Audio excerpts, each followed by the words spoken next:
And this was Wow. right now, Wow. within the last month, I talked. That is so disappointing. But It's so very, very basically, disappointing. So what can I say to this guy? yeah, And he's one where he doesn't need to disclose. right. You see, now Right. you got more, ones that you have to, but even in my own stuff, I mean, I'm sitting on an airplane with somebody I don't disclose. Yeah. If they know about the movie, fine, I talk about it. Right. But even so before the movie, so when you went to work at your college, you didn't disclose to them, you didn't Well, tell the them. college knew, but Okay. they knew. But you take my regular clients. I mean, the way I did an interview is I just sold the work. There's that Yeah. scene in the movie with the drawings on the desk. An interview for me, in the first minute, I had the drawings out, laying on the desk, pictures of jobs, my brochure, and I've got some of my drawings right here.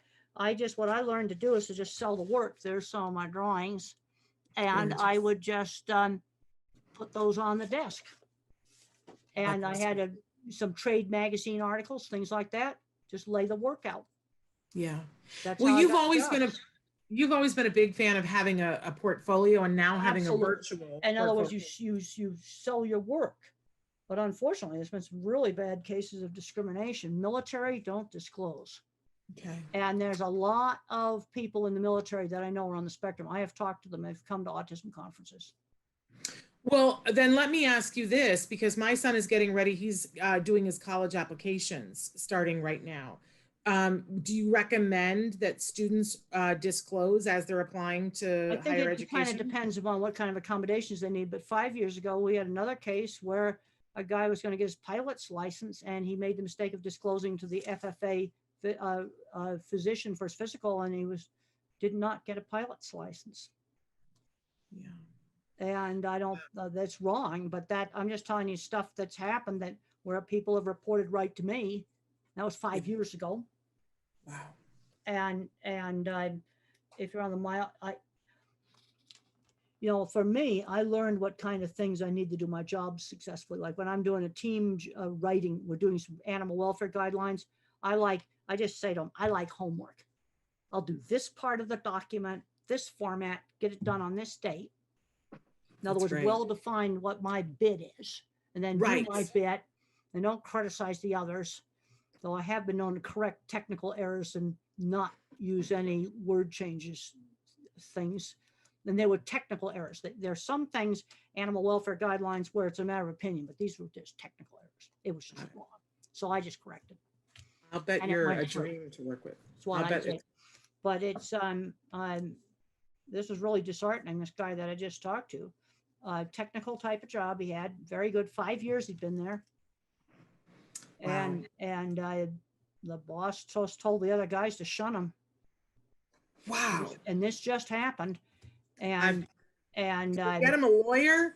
That sounds like I told him to walk away. This guy doesn't need to disclose. Yeah. And the thing is, you can disclose some particular thing you need. Like, I'm terrible at multitasking. I need a pilot's checklist. I like well-defined what my job role is. Great. See, that stuff, that's disclosing some specific need you need. But not a diagnosis. Well, it's disheartening. Terrible, but that just happened. And it is terrible. And I think everybody appreciates your candor and your honesty. I'm just telling you, they come to me. Yeah. They come to me. I don't go hunting for these things. They come up to me. Exactly. I'm going to move on to this other question because I'm interested to hear what your answer is. What is your greatest advice to help grandparents who are overly critical and hard to believe what parents tell them? I'm a consultant, and this is one of my first questions. And what do you recommend to them? We have a lot of grandparents. Well, I got to find out what the grandparents are critical of. See, one of the things on a lot of things, I don't get enough detail. Teachers will say, well, how do I work with autistic kids in the classroom? I don't even know what the age is. What is the problem? Okay, some of the common problems, sensory issues, multitasking. One of the things that's the problem with a lot of learning differences is you got a small processor. So I can tell you. Messed up and go ahead. But I can tell you, Dr. Grandin, that for a lot of because I get a lot of these comments from parents, that the grandparents doubt the diagnosis and they say that child doesn't have autism. You just need to parent them better. They need to have their butt paddled when they do something wrong. and they feel like there aren't enough consequences that are negative for Well, the the kid. thing They is, don't like ABA. for me, there were very clear rules. Tantrums at school were no TV for one night. That was very clear. Then another one that I talked to was a guy, computer programmer, making a ton of money, doing a little bit of fraud stuff with money. And is autism an excuse for that? No, it's not. I was brought up with very strict, like you don't cheat at games. That was taught to me at a very young age. I didn't see grown-ups behaving bad on TV. I didn't see grown-ups sitting around the tax forms laughing about cheating and stuff. I was never, ever exposed to that. But since it's rule-based, you get someone, he was going to play the autism card that he could get out of some serious financial fraud he'd done because he's autistic. No. So for parents, for grandparents who, let's say that the child is diagnosed and the grandparent says, I just don't think they have autism. All right, first of all, I want to find out, I want to be more specific. What behavior do the grandparents object to? Let's get more specific. What is the behavior? And then how can we deal with the behavior? Well, I can think of one instance recently where Okay. I consulted with a family, and the little boy, who was like 6 or 7 years old, he just wasn't very compliant. So so for instance, grandma would say to him, he would say to grandma, I'm going to have a snack right now. And grandma would say, no, it's not time for a snack. And the child would say, I'm going to go make the snack. And he would start to go make the snack. What the grandmother needs to say, first of all, I want to get rid of saying no.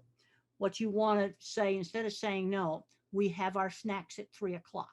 Give the instruction instead of saying no.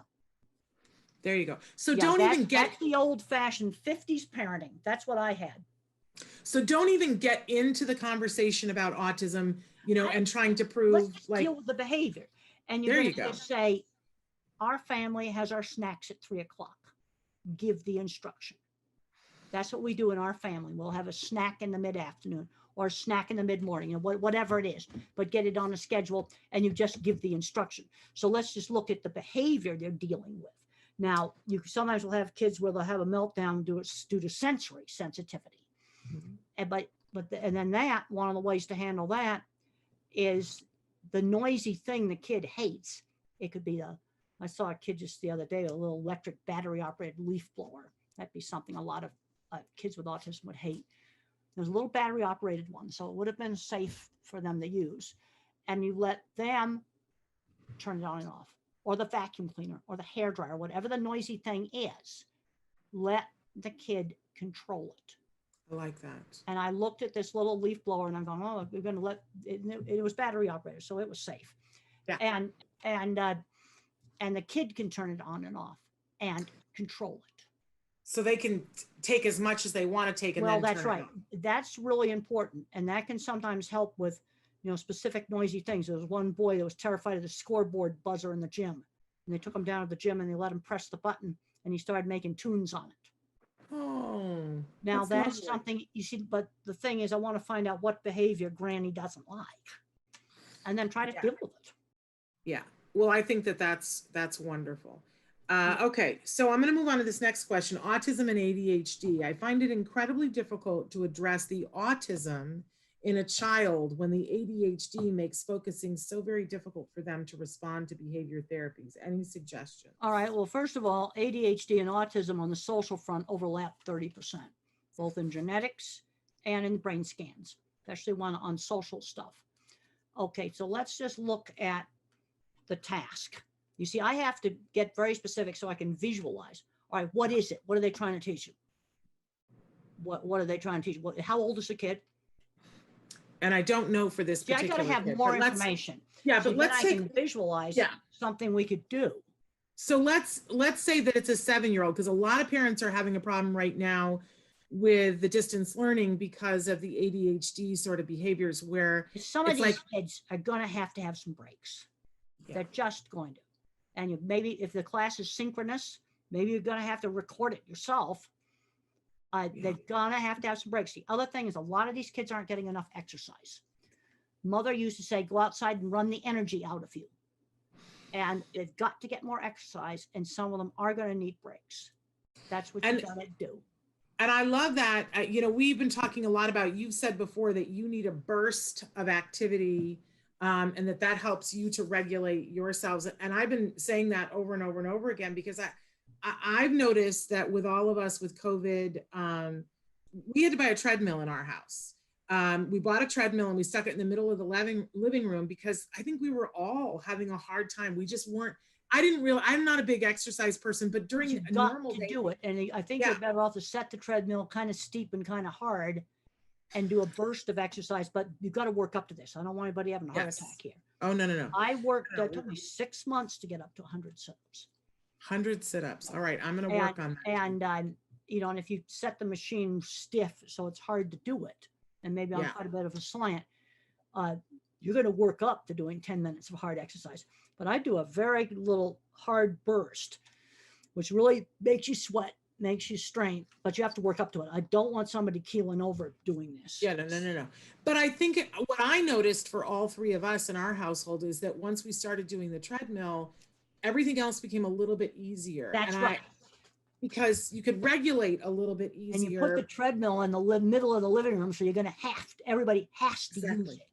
And we watch, sometimes TV is on while we're doing That's it. fine. So that, but yes, that's what we have done. And I know other families that have said, okay, we're not having a lawn, we're putting a trampoline in, but everybody has to find something that they can do physical. And I think it's just so important, as you said, for our kiddos that are spending so much screen time now. Well, they've got to get exercise, and the treadmill is a machine that everybody can use. Mm-hmm. And you put it in the middle of the living room, and then you know whether everybody has used it enough. That's right. We're keeping, and I am very, very proud to say I think we started at 5 minutes, Temple, and we're up to 17 minutes now. Yeah, a day. We're doing something. And that's probably, that probably is enough. I mean, there's a point where you don't have to overdo it, but if you did that hard every day, and because then you probably, because I find that the burst of exercise worked better than all the airport walking that I did. Yeah. Because that didn't make airport walking I used to do. I haven't been in an airport since March 12th. Right. Right. But the airport walking didn't make me sweat and huff and puff and sweat. And I actually added up how far I walked in the Denver airport, and it was a long ways, but that just didn't do it. I do walking now for back pain. Oh, there you go. But I need that burst of hard exercise for the other things. And you got to get the kids doing this. I think putting a treadmill in the middle of the living room is a real good idea. There you go. I'm glad you know everybody using it. We were going to take it upstairs, but it came and it was too heavy. We couldn't carry it upstairs, Temple. So it's sitting in the living room, but it's not gathering dust, let me tell you. Well, good. It's not used as a clothes rack. No clothes on that. Oh, it's used every single day. Okay, new question. Temple, how do we know what kind of thinkers our kids are? I have 3 children, all on the spectrum. My oldest is 10. He does not like drawing or writing, loves video games, doesn't like math or reading, loves science projects.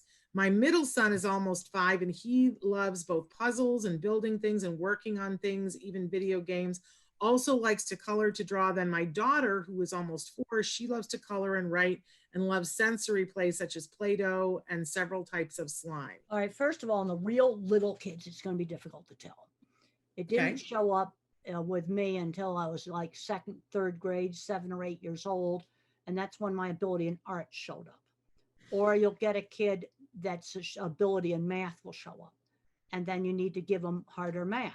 If you think you got a math kid, introduce computer programming. And then show them really cool stuff, like the touch screens on the Dragon spacecraft that just went up to the space station, SpaceX. Those run on JavaScript, the same program that's for Minecraft. Writing kids often love facts, like history and facts, and these things. If kids get exposed to enough stuff, then you'll see it.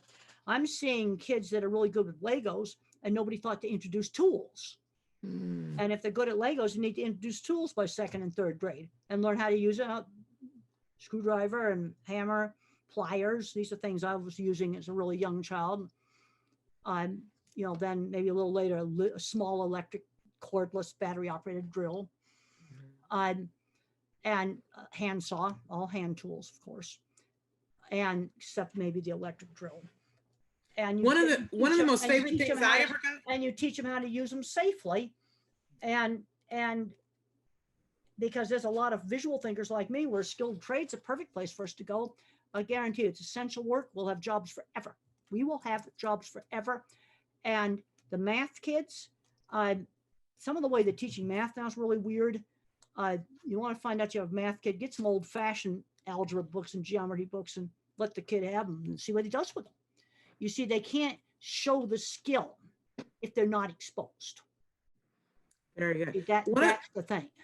Somebody gave me a million years ago, they gave me a lady toolkit, and in it was a crank drill.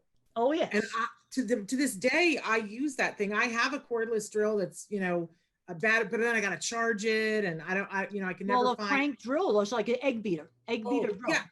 And I use it still all the time, because if I just need to drill a little hole, and I always think about what a great thing for a mechanical kid before the cordless. But those are the kind of things that when I was fairly little kid, I think fourth grade, I was using one of those cranker, egg beater drill. Yeah, I love it. These are things that but if kids aren't exposed to tools, how are they going to find out whether they love them or hate them? Yeah. And if you don't expose a kid to art stuff, and then you've got, or math kids, usually they just take right off of the math. But some of this math, the way they're teaching it, I looked it up online. I looked up first, second, third grade Common Core math. I'm going, you got to be joking. Let's just get some old fashioned math. Then go up in the attic and find the old geometry books and the old algebra books. And if you've got a math kid, they'll take off. He'll either be an algebra kid or a geometry kid. And I am definitely was not the math kid. Algebra, I never passed an algebra class. I managed to get out of it. But what you need for skilled trade is the old fashioned, I'm going to say old fashioned up through sixth grade math is what you need for skilled trade. You don't need any more than that. Things like find the volume of a cylinder, area of a circle, measure a room, some angles for roofs. Yeah, I that sounds like the seventh ring of hell to me, because I'm definitely not a math kid. But you've always been a big fan of, because you turned me on to it, Khan Academy. Khan Academy is all kinds of great stuff. Khan Academy, then for programming, code.org. Then if you want to turn on the kids that love patterns, you can look up fractals online, and you go on to Google Images and look up protein symmetry. Protein symmetry. You will find patterns that are inside your body that look like cathedral windows. I think that one of the most amazing things was when my son learned how to, as he calls, search it up. We'll be talking about something and he'll go, well, let me search it up. And when he learned how to Google things for himself, I couldn't believe the things that he would Google and that he would discover and that he would learn about. It was fascinating. And it occurred to me that I don't know that all kids know how to do that. Well, I'm finding I have a called my internet project in my class, and they've got to pick out a question in animal behavior that interests them. Mm-hmm. And then they have to look up 8 scientific journal articles on 4 different databases. And what I'm finding in that is, for some students, it's a really easy assignment. About a third of the students don't even know how to do it. And the other thing they don't know how to do is how do you summarize. So I've got 8 articles about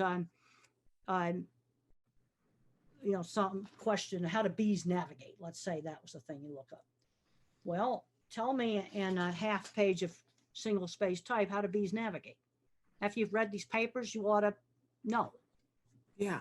Yeah. How do you summarize? Because we got a lot of kids getting through into college now. They've never done a book report. Yeah. So they've never learned how do you summarize something. It's true. It's absolutely true. Something to think about. Okay, Dr. Temple. My son is 6 years old and on the spectrum. He is good at many things like music. He plays any instrument, any song once he sees it to play it, and reads so well and paints so good with tiny details, and loves to play by himself for hours on the iPad. All the time, new stuff while playing. He never responds unless we shout out loud. We got his ears tested, all good. How can I make him listen and respond? I appreciate your help. Well, how much time is he spending on the iPad kind of zoning out? I might want to cut that down. The other thing he needs to learn is to play music that other people want sometimes. Like when I was about his age, I would draw the same horse head over and over again. And mother said, well, let's draw the entire horse, draw it stable. In other words, take that thing and broaden it, uh, and then get him to play different kinds of music. And then, and then now, of course, churches are shut down with COVID because that's a perfect place to do volunteer jobs or do little music gigs at parties, which is something we can't do now because you also want to start teaching work skills and you need to learn how to, well, sometimes you do music for yourself, but you sometimes also do music for other people. So you got to learn to play more different stuff, and some kids are very musical. Now this brings up another thing. How do you find out if the kid has music talent? Well, if you don't expose them to instruments, how are you going to find out? Yeah. We loved, before COVID, many years ago, here locally in Pasadena, there was an organization that would have a musical petting zoo. And what that was, each member of their orchestra would come and bring an array of instruments, and they had all these cleaning things that were there. And a child could go through and say, I want to try the tuba. And they could play the tuba, and then they would clean it all down, and the next child could play the tuba. But then you could walk over and play the violin. But that's the kind of stuff that we got to get. See, kids have got to get exposed to find out a tuba's cool. You're not exposed to it. Yeah, you see that a lot of these things. How do you get kids interested in stuff if they don't get exposed? You know, the thing I have in some of my slides, I said, well, what happened to Michelangelo the other day? 6th grade dropout. Yeah.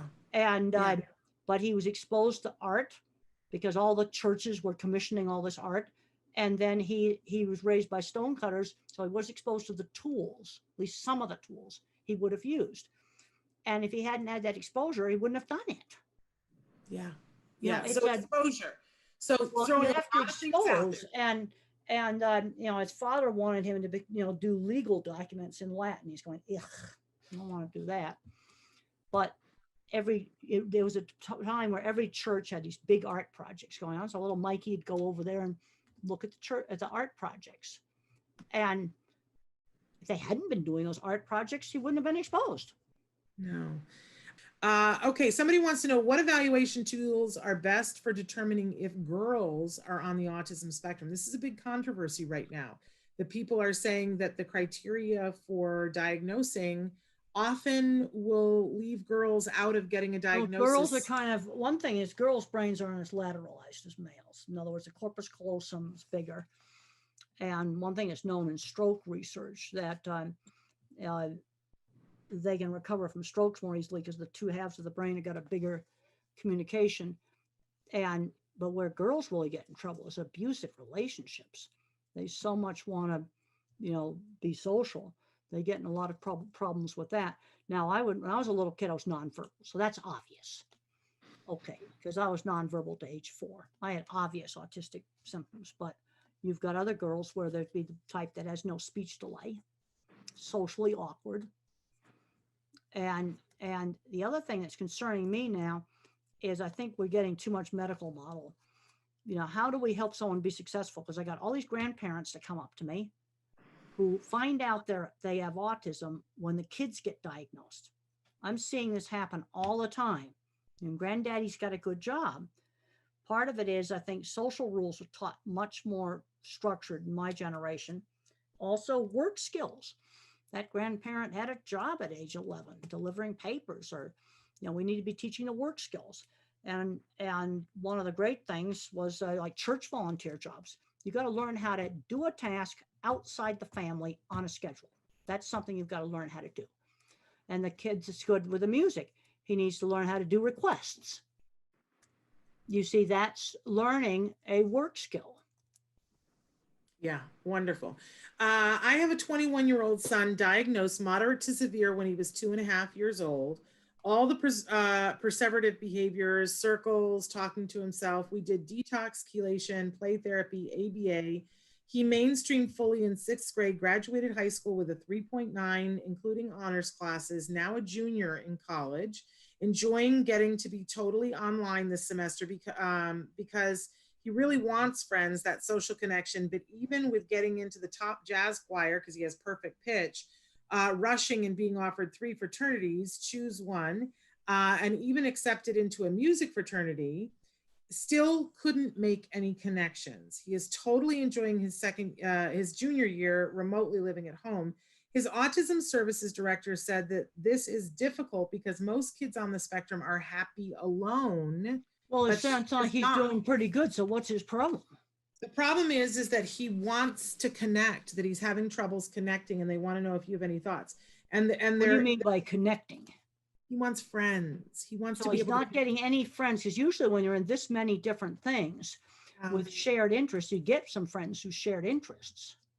But he's not. And she's saying he's in this, he's in the choir, he's in the fraternity. Well, but and he's oftentimes you get friends through those shared interests. Now you've got to, now sometimes one thing I had to learn is I couldn't go on and on and on talking about the same carnival ride over and over again. People get sick of that. So you start have to make some rules. Okay, why has he not got friends? I have a few more questions I got to ask, because when I was his age, I did have friends who shared interests. And a couple of the people I was friends with were probably on the spectrum, but it was through shared interest. And he's doing shared interest things. They invited him into a music fraternity. And he might be kind of just going on and on and on, talking about his favorite thing to where other people get bored. And someone needs to just coach him that, okay, you talked about the bassoon like for 2 hours now. I'm just making something up. And with an instrument, and people are getting bored with it.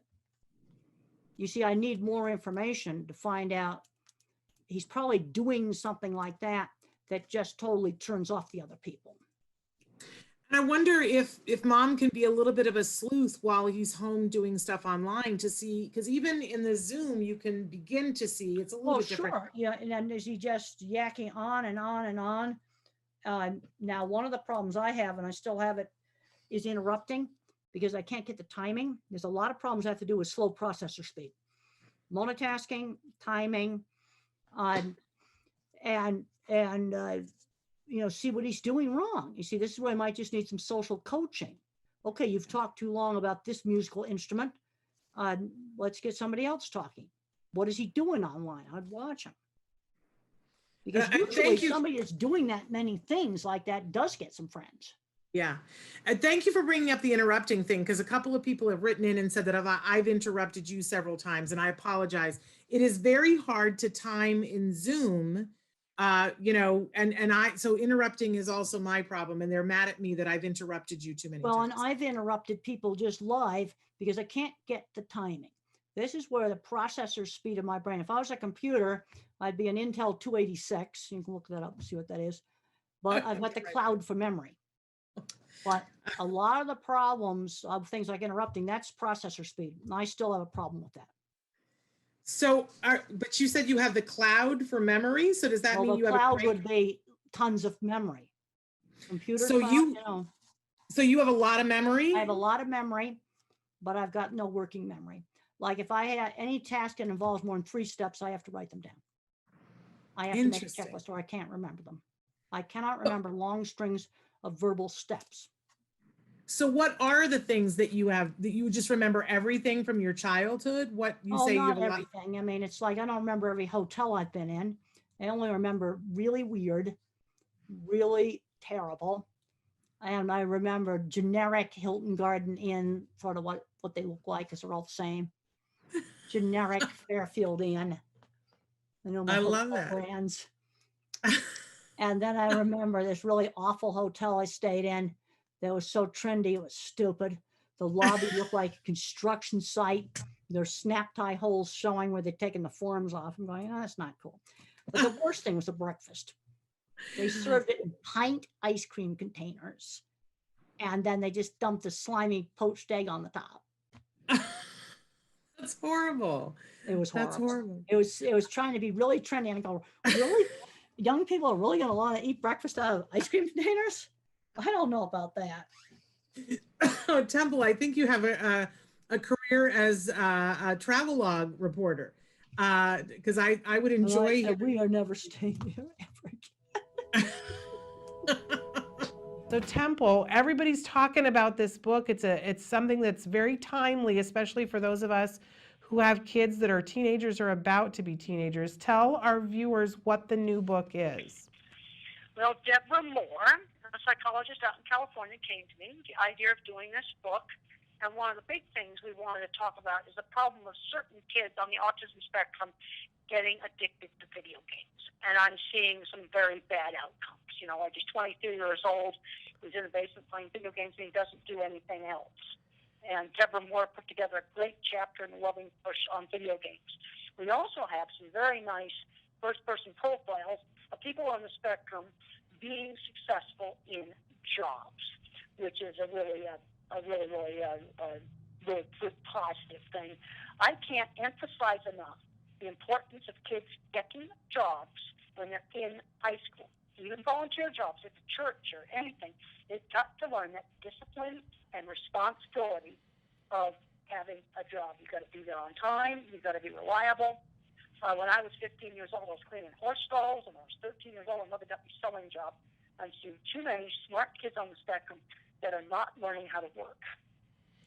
Yeah, and I love the idea, Temple. You talk about this a lot, about how we can't just expect them to be ready for a job suddenly, miraculously, when they turn 18, that there's a whole process that we have to do to help them to be ready, and that we used to do this all the time, that I had to do jobs, odd jobs around the neighborhood well before I was at an age where I was eligible for a job. And you did as well, right?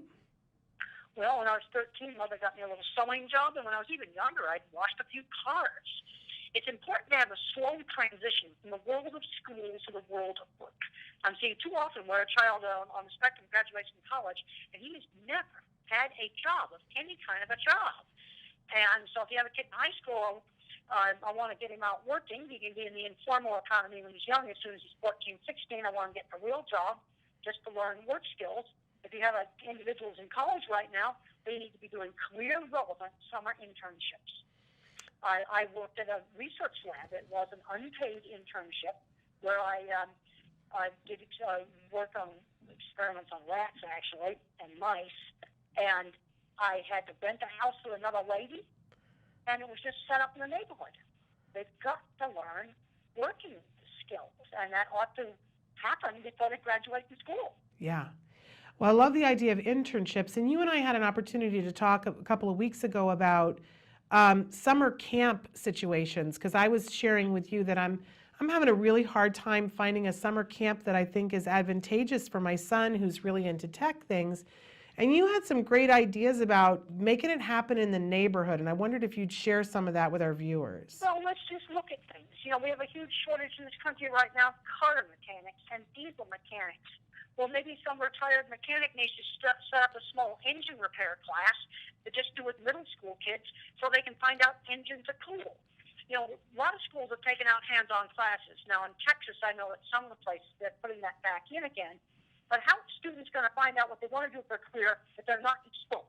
I get asked all the time, how did I get interested in the cattle industry? Because I was exposed to cattle when I was 15. That's how I got interested in them. Yeah, and so I love this idea that if we can't find the camp, you were suggesting to me, make it happen myself. You really lit a fire in me and inspired me. And I think what a great idea. For families, though, and you talk about this, the loving push. This is not about being mean, but about being loving and caring. This is what we do to raise our kids. What do you suggest if a parent is sitting there this summer and they've got a 15-year-old, they're not quite sure how to go about getting their kid an odd job or getting something happening in the neighborhood? What do you suggest? Well, Mother just found a sewing job. She just saw a sign on a lady's house that said, you know, freelance seamstress, and she just went in and offered up my skills. She knew I was good at hand sewing. It was just done in the neighborhood. The internship at the research lab was just done in the neighborhood. It's set up to the people that were there in the school and with my mother. We're here at the show. We're really loving. There's a new show on the Oprah Winfrey Network that's called For Pete's Sake, and it's Holly Robinson Peete and her family.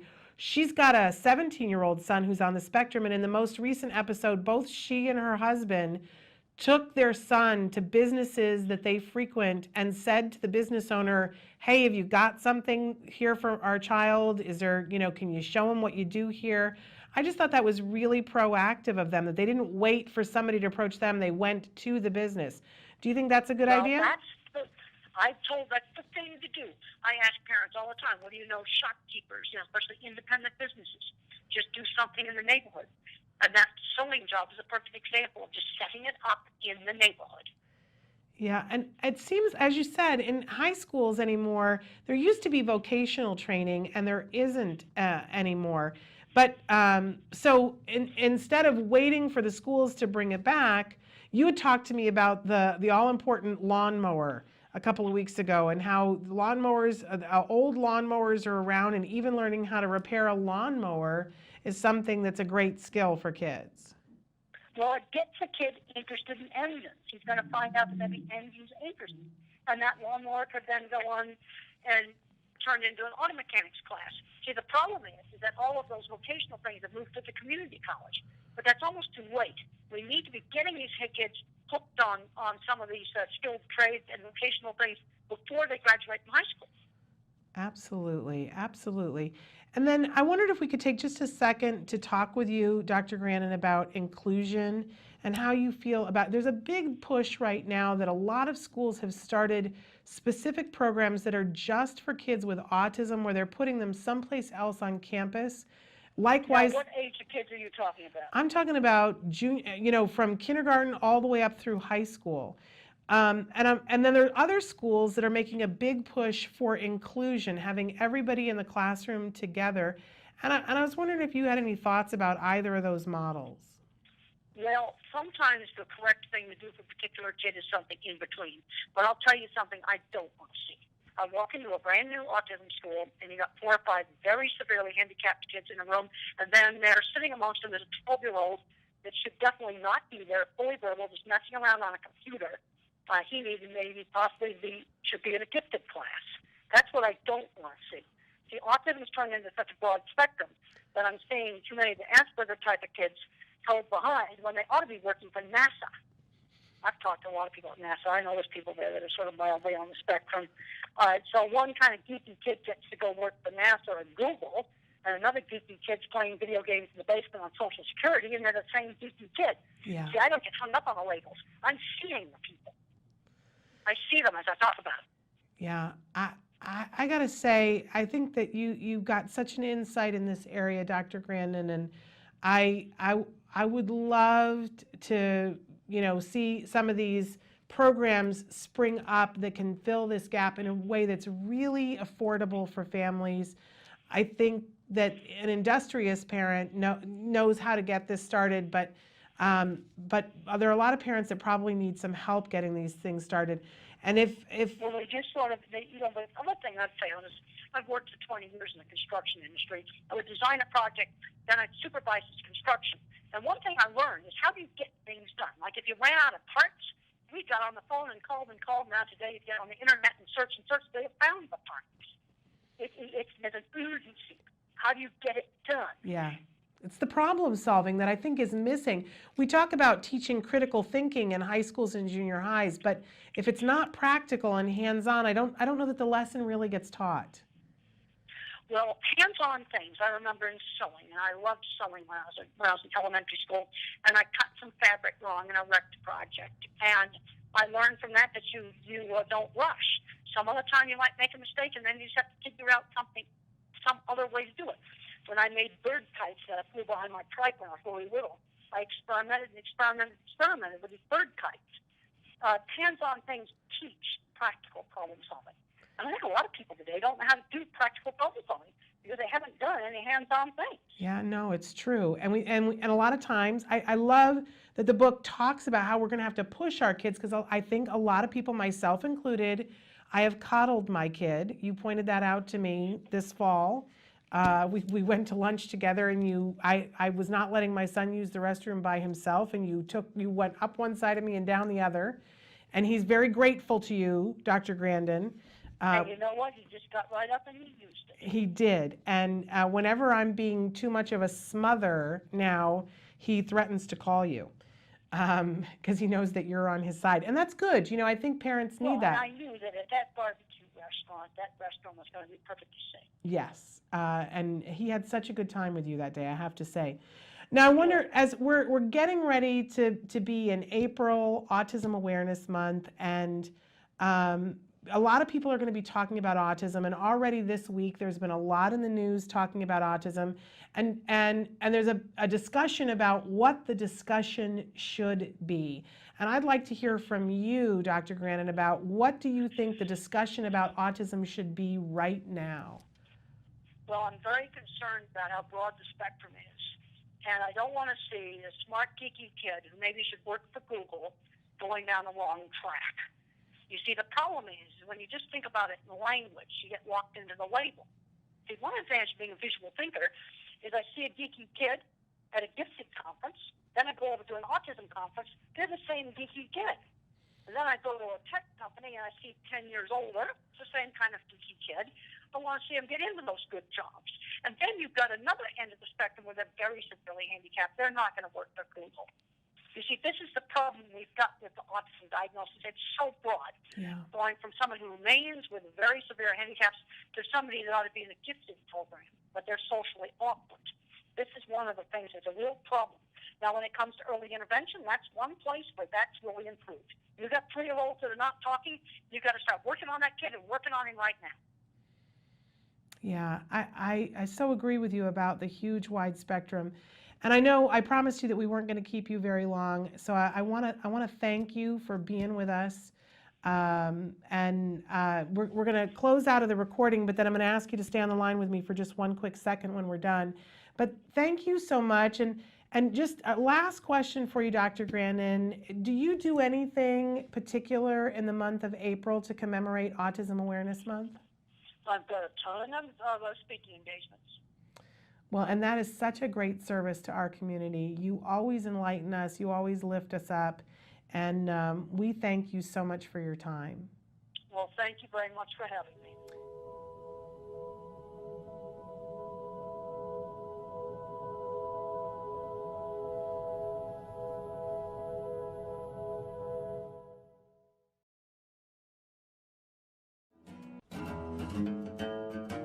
I got to do the U-turn around the thing? Okay. So, Kelby, do I want the north entry or the south, or does it matter? Okay. Are we doing curbside bag check? Which way, Kelby? Left? Yeah. Kelby, can I go through the T? Yeah, I have a toll tag. Yeah, you go through the T. Okay.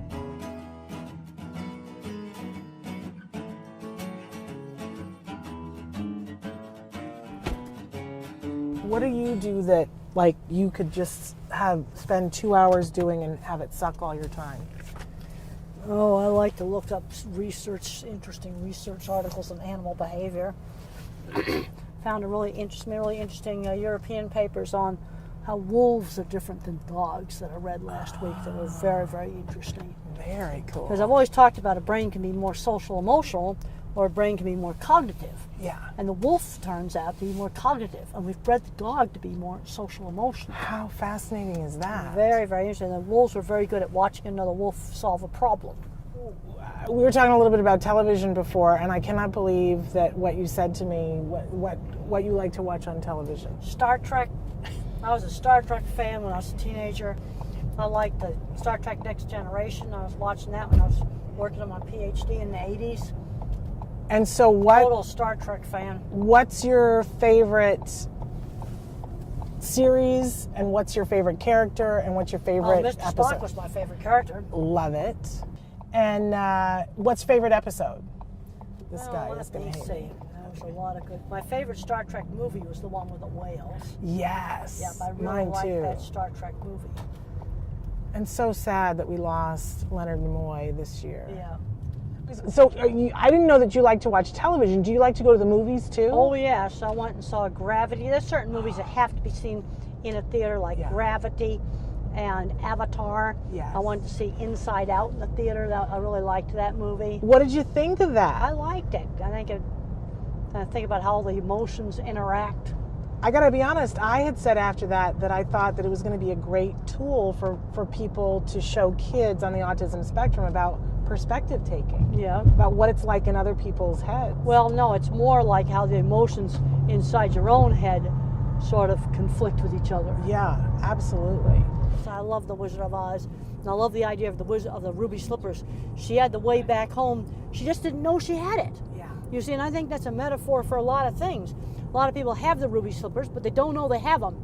They don't know they have the key that can open up the door to a lot of really great stuff. So what would you say was your ruby slipper? Well, I had, when some opportunities came up, like when I designed those dip vats, that was a major breakthrough for my business. And when the head of the feed yard came up to me and asked me if I'd do it, I said, give me 3 weeks. You know, a lot of people would have been too scared to walk through the door. Now, this is pre-internet, and I knew it would take me 3 weeks to get some of the information I needed, especially on concrete reinforcement, to design the dip vats. But you did it. I did it. I was on the phone the next day to the USDA to get the drawings on the concrete reinforcement. Wow. So I want to journey back to childhood for just a second and talk about friends, because a lot of times people ask about friends. Who was your best friend? When I was in elementary school, one of my best friends was a girl named Eleanor. And she was the first girl in elementary school to get to take wood shop instead of cooking. And I was the second girl in our school to get to take wood shop. So we like to make stuff. It's all about making stuff. And I had good friends in high school. Even though I got bullied and teased, I got friends who shared interests. Riding horses together, doing electronics together, doing model rockets together, doing stuff together with other students. So you found, like your mom says about, you found your tribe.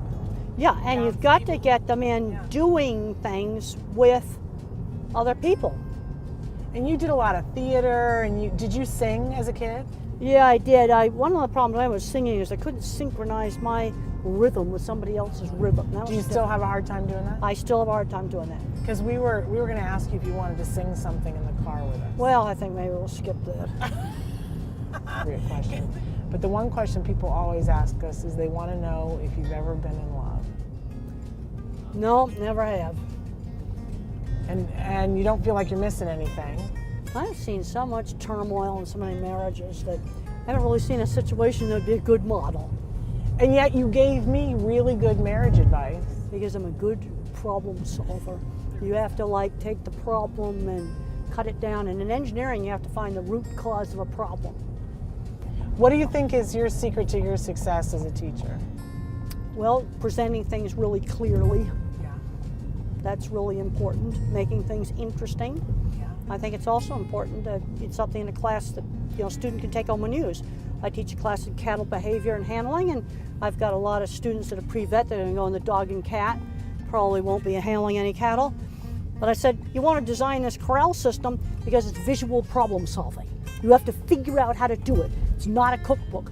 And then I have my internet project where they can pick out anything in animal behavior, and I make them dig into a narrow subject that I have to approve because I want them digging into Google Scholar and PubMed, Science Direct, and the other databases.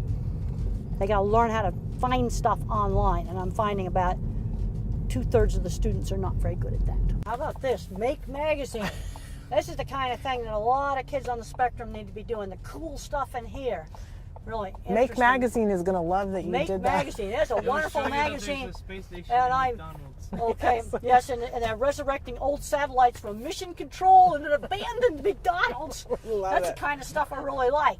These are the kind of magazines we need to get into school. Make Magazine, Business Week, Science, Nature, Wired.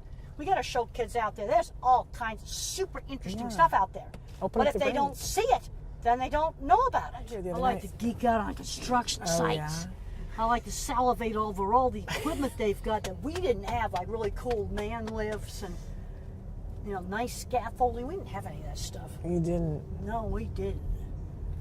What did you guys have? A compass? Horrid ladders that were really dangerous is what we had. I'm going to pull up right here.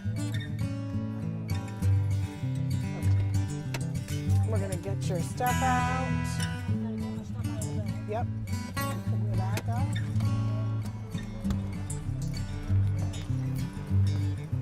Oh. We have to get the mic back from you, too. Oh, you took it off already. You're good. I'm attached to mine.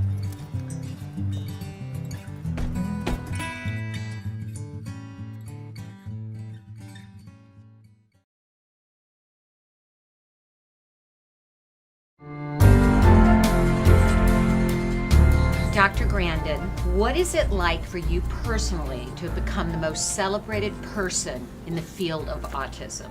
Well, I feel it's a responsibility. I get a lot of emails and letters from young kids. In fact, at the last conference I was at, I got a whole envelope of letters from kids in an English class. What makes me pleased is I think I'm inspiring a lot of kids to succeed, because I want to see kids succeed. Now, one problem I'm seeing with some of the fully verbal kids is they're not getting stretched enough. I see kids coming up to me at conferences where nobody's taught them how to shake hands. See, when I was a young child, I had to be party host at my mother's parties. Had to shake hands, say please and thank you, have table manners, learn how to shop. And I'm seeing too many situations where they aren't learning those basic skills. Yeah, so you really think they need the basic skills that every child should learn? Yes. Now, in the 50s, every child was taught social skills in a much more structured way. And today, that's not the case. Now, the so-called normal kids, they pick it up, but the autistic kids have got to be taught. Okay. And that's not being done enough. What kind of preconceptions, though, do you think most people have about relating to those with ASD? Autism is a really big spectrum. You're going all the way from Silicon Valley down to somebody with a lot of intellectual challenges. Now, the kinds of services and things a person needs is very different, those two ends of the spectrum. And I go to different places. I go to Silicon Valley, and I see a lot of people that I know are on the spectrum.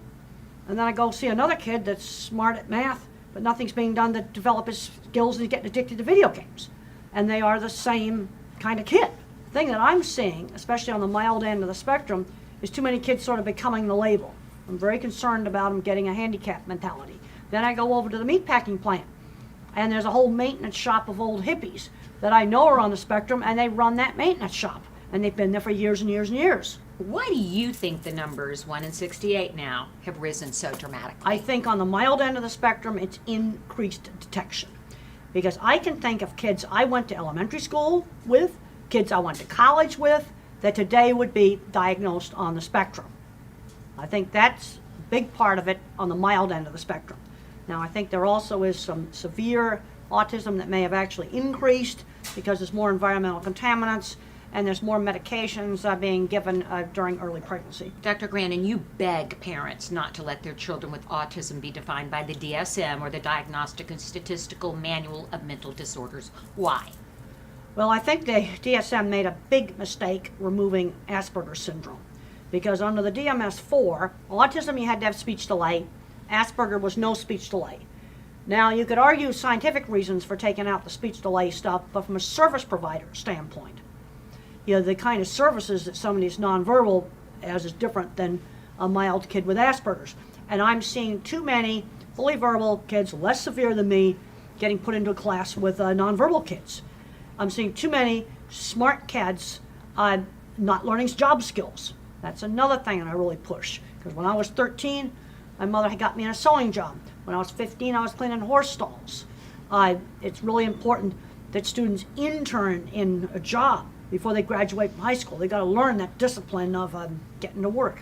If you could speak to every business owner in America, what would you say to convince them to hire somebody on the autism spectrum? Well, there's certain things they can do extremely well. In fact, the SAP Corporation is hiring people with autism. There's another Project Search, where there's work being done with collaborating with hospitals to train them to set up surgical instruments for different types of surgery. And they take longer to train, but once they're trained, they're super, super good and meticulous about making sure the instruments are set up right. And that's got about a 78% employment rate. So you think the skills that those with ASD have to offer are often overlooked by people that employ? As I said before, I can think of kids that I went to college with that definitely were on the autism spectrum. Those individuals are all employed in good jobs. And I think a lot of this gets back pounding those manners in the 50s and the 60s, and kids being on things like paper routes, where they learned work skills. Why do you think the experts in the field of ASDs focus so intensely on the deficits and not on the strengths of autism? Well, we need to be building up strengths. My ability in art was always encouraged. And I was encouraged to do lots of different kinds of art. If you got a third grader that's good at math, and he can do a high school math book, let him do the high school math book. Don't hold them back. I want to know why you think that so little attention has been paid to the sensory processing issues. What can we learn from those?